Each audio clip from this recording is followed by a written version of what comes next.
আরে আরে কি করছো? রিপেয়ার হয়েছে না, ওই জন্য জল দিচ্ছি।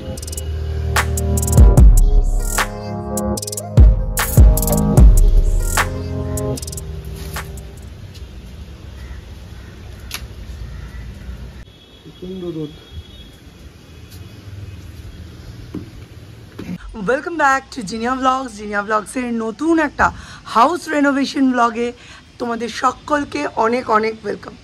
তবে একটা কথা আজকে কিন্তু আমার বলার আছে। আমার ভিউজ এত ডাউন হলো কি করে বলো দেখি? তোমরা কি দেখছো না নাকি? আর যদি দেখে নাই থাকো তাহলে কেন দেখছো না আমাকে অবশ্যই কমেন্ট করে জানাও তো। তোমরা আমার বাড়ি আসবে এই আশাতেই তো রোজ বাড়িটাকে এত সুন্দর করে সাজাই, কিন্তু তোমরা যদি না আসো তার মানে হয় আমার বাড়ি সাজানোতে কোনো খুঁত রয়েছে, নয় আমি কিছু দোষ করেছি। কেন আসছো না আমার বাড়ি অবশ্যই কমেন্ট করে জানাও। এসছি আমার নতুন রান্নাঘরে, যেটা আমার খুব পছন্দ জাস্ট একটাই কারণে।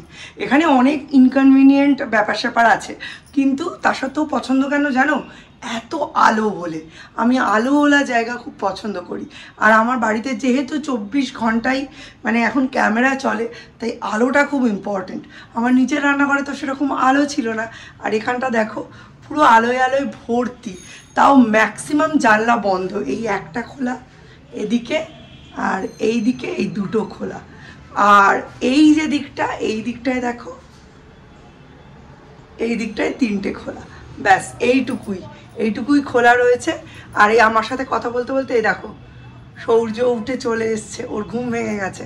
আমি এখন পিসির বাড়িতে যাবো একটু জল ভরতে, তারপর এসে রান্না বান্নার দিকে মন দেবো। সামনে একেতে তো বাড়িঘরের এই অবস্থা ঠিক হবে, তারপর 1 মাস লেগে যাবে খালি ওই ধুলো ঝাড়তে। আর তার সাথে মুখে গলায় হাতে যা ট্যান পড়েছে, এই ট্যান তোলার ক্ষমতা আমার নেই। আছে খালি পার্লারের 15 দিন অন্তর অন্তর ডিট্যান করলে উঠবে, কিন্তু সেই পয়সা নেই। চটিটা পরে নামো, আর এই ব্রাশটা নাও, এ নাও। Good morning. মিস্টার বিশ্বাস এই জায়গাটায় জল দিচ্ছিলেন। এই জায়গাটা নতুন করে রিপেয়ার হয়েছে, এখানটা ভেঙে গেছিল। অবশ্য ওনারা রিপেয়ার করার সময় বললেন এটা থাকবে না, এটা আবার ভেঙে পড়েই যাবে। আজকে কি সুন্দর দুটো জবা ফুটেছে দেখো, এই একটা আর এই একটা। এই আবার মুখটা অন্যদিকে করে আছে। ওরে মুখ দেখা, শুধু বদমাইশি না। এক হাতে নিয়েছিস গ্রিন, এক হাতে নিয়েছিস ইয়েলো। তুই কি সব্যসাচী? 2 হাত চালাতে পারিস?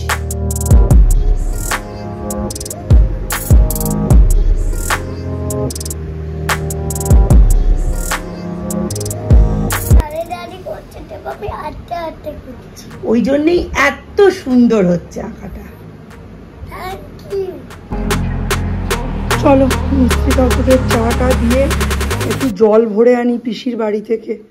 একদম জল নেই, ফ্রিজে জল রাখতে হবে। সবাই একটু ঠান্ডা জল খেতে চাইছে, সব জল ওপরেই চলে আসছে আর ফ্রিজে যাচ্ছে না। চলো জল টল ভরা কমপ্লিট, এবার ফ্রিজস্থ করি। এত রোদ্দুর না বাইরে, পুরো একদম মানে তাকাতে পারা যাচ্ছে না। আর আমার রেডি হওয়ার সমস্ত জিনিস নিচে। ইউজুয়ালি তো আমি নর্মালি একটু স্কুলে টুলে গেলে আর কিছু না একটু কাজল লিপস্টিক তো লাগাই। সৌর্য বলছে মা তোমায় একটুও ভালো লাগছে না, কেমন একটা ফিকে ফিকে লাগছে। ওপরে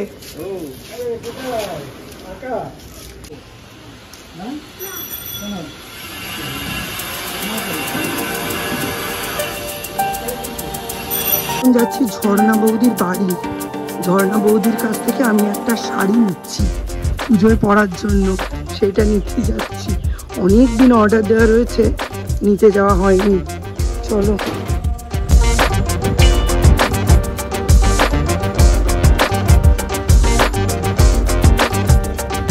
মার্কেটিং হয়ে গেল, বাড়িতে গিয়ে আঁচলাটা দেখাচ্ছি।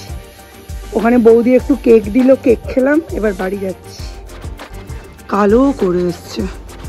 প্রত্যেক স্যাটারডে সানডে দ্বীপের আকাশ যাওয়ার দিন এরম বৃষ্টি আসা ধরে, বিরক্তিকর লাগে।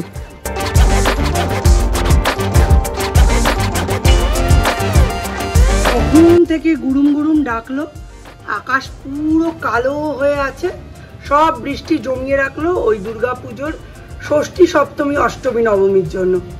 তখন মানুষজন ভালো জামা কাপড় পরে বেরোবে, আর তখন এদের একদম আকাশ কাঁপানো বৃষ্টি নামানোর ইচ্ছা হবে। শেষে বৃষ্টি নামলো। বাবা রে বাবা, গাছপালাগুলো একটু জুড়োলো। সেই জন্মাষ্টমীর দিন বৃষ্টি হয়েছে, তারপর একেবারে বৃষ্টি বেপাত্তা।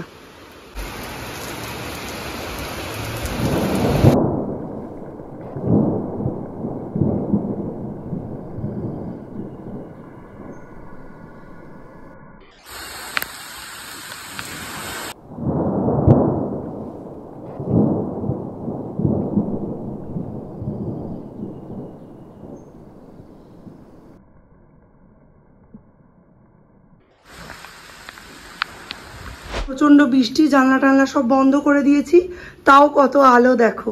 অনেক দিন ধরেই কয়েকটা বাটি ঘটি খুঁজে পাচ্ছি না। এখন দেখছি ফ্রিজের মধ্যে টুকটুক অনেক কিছু রয়েছে জমা, সেগুলো বের করে সব গরম করছি। এটা হচ্ছে উচ্ছে আলু পেঁয়াজ ভাজা, মিস্টার বিশ্বাসের হয়ে যাবে। শুধু রাঁধতে হবে মাংস। এইটা একটু গরম করি, আরও সমস্ত কিছু গরম করে নিতে হবে, তাহলেই দুপুরটা চলে যাবে। আমাদের দেখায় কি কি রয়েছে ফ্রিজের মধ্যে। এই যে বের করে আনলাম, এই দেখো দুটোতে পুঁই চচ্চড়ি মাছের মাথা দিয়ে, এটাতে একটু কলমি শাক, ওলটা সেদ্ধ করবো। এই দেখো ওলটা অর্ধেক হয়ে রয়েছে, আর এটা দিয়ে ডাল করব, পেঁপে আর গাজর। চিকেনটা বের করে এনেছি, আজকে দুবেলার মতো একেবারে চিকেন করে নেবো। এখন বাজে 1:30, আর এখন থেকে আমি রান্নাটা শুরু করলাম। শুধু চিকেন করব, আরামসে হয়ে যাবে। এরা সকলে অনেক দেরি করে টিফিন করেছে, সুতরাং কোনো অসুবিধা হওয়ার কথা না। রান্নাঘরের সমস্ত জানলা বন্ধ, তাও কত আলো একবার দেখো। এই হচ্ছে আমার রান্নাঘরের আকাশ, জানলা দিয়ে।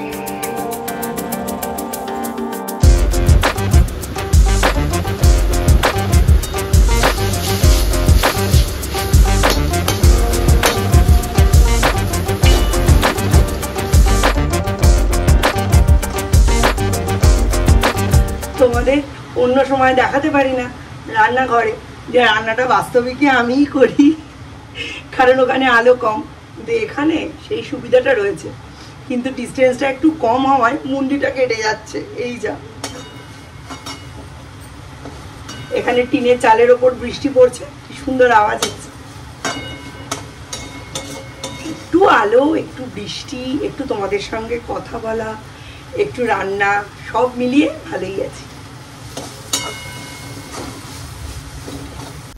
কদিন ধরে কিছুতেই প্রেশার কুকারটায় সিটি পড়ছিল না। আমি তো মোক্ষম চিন্তায়, আমার ম্যাক্সিমাম জিনিস প্রেশার কুকারেই হয়। তো মিস্টার বিশ্বাসকে বললাম, মিস্টার বিশ্বাস বললেন আমি গিয়ে গার্ডারটা পাল্টে আনবো। দোকানে গেলেই গার্ডারটা পাল্টে দেবে, বেশি টাকাও লাগবে না। কাল রাতে হঠাৎ করে চেক করেছি, শুধু জল দিয়েই বসিয়েছি, কিচ্ছু না, দেখি সিটি পড়ছে। দোকানে গেলেই একটা ভুজুং ভাজুং দিয়ে একটা নতুন গার্ডার গছিয়ে দিত, অথবা এটাকে 2 দিন ফেলে রাখতো ঢাকনাটাকে, বলতো মেকে গেছে। দেখো কি সুন্দর সিটি পড়ছে। রাত্রে লুচি খেলো, প্রচুর ভাত বেঁচে গেল, ওটাকেই গরম করে আজকে দুপুরে চালান করব। শুধু আমার বড় ছেলেই বা একা বাসি পচা কেন খাবে, আমি বা একা কেন খাবো, সবাই খাবে। এই যে গরম জল বসিয়ে দিয়েছি, ভাতটাও ভেতরে দেব, ফ্যান গালাবো, টাটকা ভাত।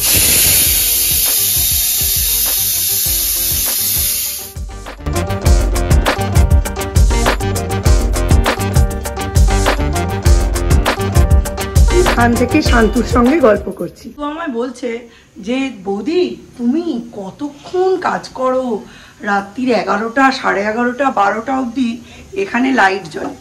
তো আমি বললাম হ্যাঁ, এখন এটাই তো আমার রান্নাঘর, সেই জন্য আমার এখানেই বেশি সময় কাটাতে হয়। আর রান্নাটা যেহেতু আমার প্যাশন এবং ইউটিউবটা যেহেতু আমার প্রফেশন, সেহেতু এখানেই আমার পুরো সময়টা কাটে। এতে আমার কোনো আক্ষেপ নেই, কোনো দুঃখ নেই। রান্না করতে আমি ভীষণ ভালোবাসি। আর ইউটিউব তো আমার প্রাণ। ইউটিউব বলো, ফেসবুক বলো, সোশ্যাল মিডিয়ায় কন্টেন্ট আপলোড করতে আমি ভীষণ ভালোবাসি। সেদিন হাসির ছলেই একজনকে বলছিলাম যে পিপিলিকার পাখা ওড়ে মরিবার তরে, নারীর পাখা ওড়ে বিবাহের তরে। যেই বিয়ে করলো, পাখা বেরোনো মানেই বিয়ে করে ফেললো।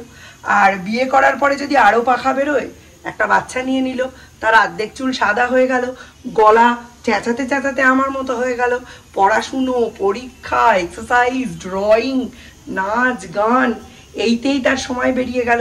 তারপর যদি মেয়েদের শরীরে আরও তেল থাকে, 2টা বাচ্চা নিল, আর তারপর যদি আমার মতো তেলের পিপে হয়, তাহলে সে তারপরে কন্টেন্ট ক্রিয়েটার হয়।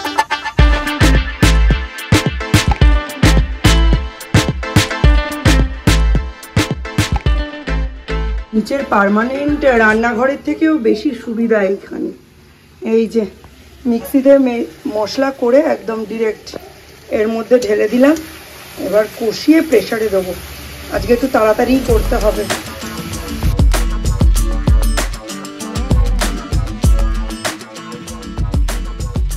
চলো, প্রেসার কুকারে মাংস একদম দিয়ে দিয়েছি। এখন 15 মিনিট এখানে থাকবে। আমরা একটু নরম মাংস খাই। এই সুযোগে মিস্টার বিশ্বাস আর সৌর্যকে স্নান করিয়ে দিই। নিজে নিজে চান করছে সাবান মেখে।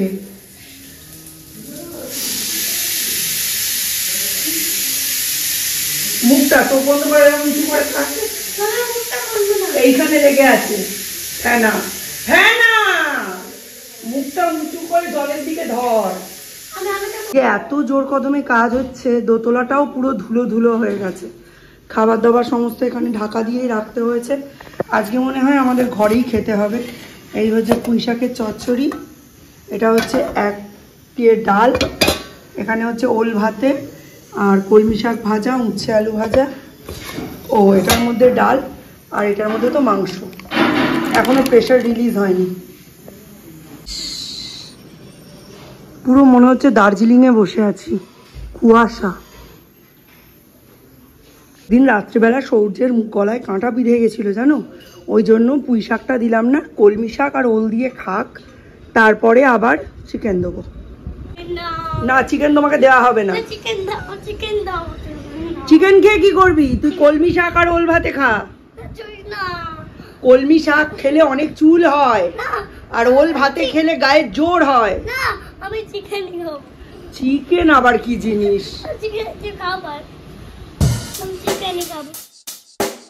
Check the mic and make sure it sound right, boys.